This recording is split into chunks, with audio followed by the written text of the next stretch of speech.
নাহমাদুহু ওয়া নুসাল্লি আলা রাসূলিহিল কারীম আম্মা বাদ। সম্মানিত মণ্ডলী, আজকে আপনাদের মুখে যে জিনিস আলোচনা করব সেটি হচ্ছে মৃত্যু ব্যক্তির গোসলের পদ্ধতি। যখনই আমাদের পরিবারে কোনো ব্যক্তির মৃত্যু ঘটে তখন এই জিনিসটা নিয়ে আমরা দুশ্চিন্তায় পড়ে যাই। মসজিদের ইমাম, মুয়াজ্জিন কিংবা অন্য কাউকে আমরা ডাকাডাকি করি তাদেরকে গোসল করার জন্য, কিন্তু এটা অনেক সওয়াবের কাজ।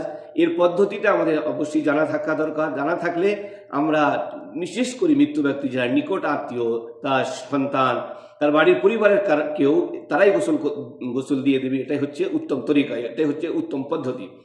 তো ইনশাল্লাহ এই পদ্ধতিটা আমরা শিখে নিই যে কেমনভাবে মৃত্যু ব্যক্তির গোসল দিতে হয়। নবী সাল্লাল্লাহু আলাইহি ওয়াসাল্লাম কেমনভাবে সাহাবাদেরকে গোসল দেওয়ার পদ্ধতি শিখিয়েছেন। সর্বপ্রথম যেটা আমরা করব, গোসল দেওয়ার পূর্বে মৃত্যু ব্যক্তির পরিহিত কোনো পোশাক যদি থাকে সেটা আমরা খুলে নেব। খুলে না নিতে পারলে কাঁচি দিয়ে সেটা কেটে দেওয়া দরকার। যখন পোশাক কিংবা আংটি কিংবা ঘড়ি যাই থাকুক শরীর থেকে সেটা আমরা আলাদা করে নিলাম।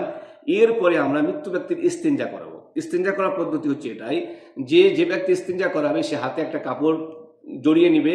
জড়িয়ে নেওয়ার পর মৃত্যু ব্যক্তির পিঠের পিছনে হাত দিয়ে সামান্য উঁচু করবে। উঁচু করার পর পেটে হালকা আলতাভাবে চাপ দিবে। যদি কোনো পায়খানা কিংবা পেশাব সেখানে থেকে থাকে সেটা যাতে আরামসে বেরিয়ে যায়। আরামসে বেরিয়ে গেল পেশাব পায়খানা, আমরা পরিষ্কার করে আমরা মৃত্যু ব্যক্তির ইস্তেঞ্জা করিয়ে দিলাম, সুন্দরভাবে ধুয়ে দিলাম। তারপরে আমরা কি করব, মৃত্যু ব্যক্তির গোসল অজু করিয়ে দেবো। গোসলের পূর্বে যেমন আমরা অজু করি সুন্নত তরিকায়, তদ্রূপভাবে সুন্নত তরিকায় অজু করানো।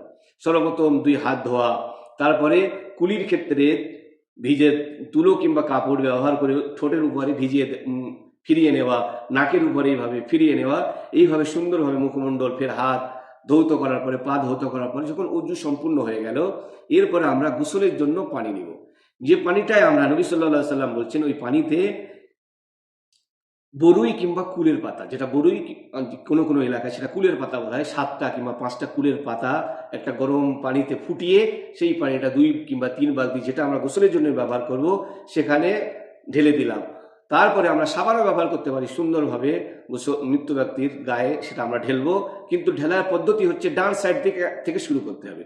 প্রথম ডান কাঁধ থেকে যদি আমরা শুরু করি, ডান কাঁধ থেকে পানি ঢেলতে থাকলাম, ডান সাইড হয়ে গেল, তারপরে বাম সাইড দিয়ে কাত করে দিয়ে পিঠের দিকে পানি ঢেলে দিলাম। এইভাবে যখন ডান সাইড সম্পূর্ণ ধোয়া হয়ে যাবে, তারপরে বাম সাইডে আমরা শুরু করব। এইভাবে সম্পূর্ণ একবার গোসল করানো হয়ে গেল। তারপরে আমরা দ্বিতীয়বার, তৃতীয়বার কিংবা 4 বার, 5 বার পর্যন্ত আমরা গোসল করাতে পারি, যতক্ষণ পর্যন্ত আমরা যারা গোসল করাবো তারা মুতমাইন হয় যে না, আর শরীরে কোনো নাপাক বার হওয়ার কোনো নাই।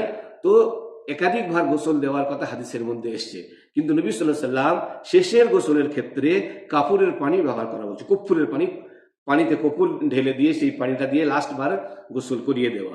গোসল করানোর পর সুন্দর ভালো শুকনো কাপড় দিয়ে ওই রকম ভাবে ডান সাইড দিয়ে আমরা তার শরীরটাকে মুছে দেব।